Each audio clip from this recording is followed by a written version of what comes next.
This is a description of what you need to do for assignment 5. We've been working with SQL interactively, and I want you to continue that for this assignment. In the next assignment, we'll bring the SQL back into PHP programs and issue it from there inside of our King Real Estate application. For right now, let's get used to using SQL. So I have a series of problems. There are 9 of them. And then you are to review them and then code a SQL statement that matches the question asked. In this case, it says create a table named employee with the following column specifications. These are the column names. This gives you some information about how the data type should be set up, whether null should be allowed, whether it's a primary key. Likewise, another statement here is the department. And then there's some information about what data to insert with insert statements into the employee table. And then again down into the department table that you created. Here's the data you should put in there. After that, whenever you see the word display, that implies a select statement. So display a list of employee names, that's their first and last name, or last and first, and their hire date. Sort the results by last name.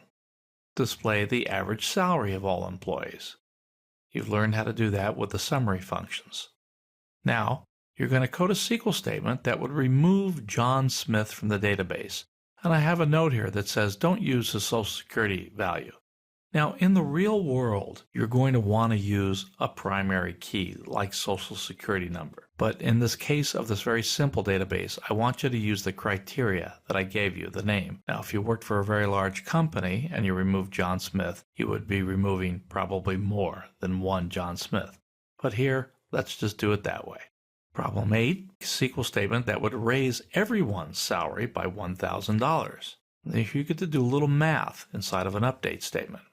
Likewise, in problem 9, we code a statement that would remove the department table from the database. Not just its data, but the department table itself.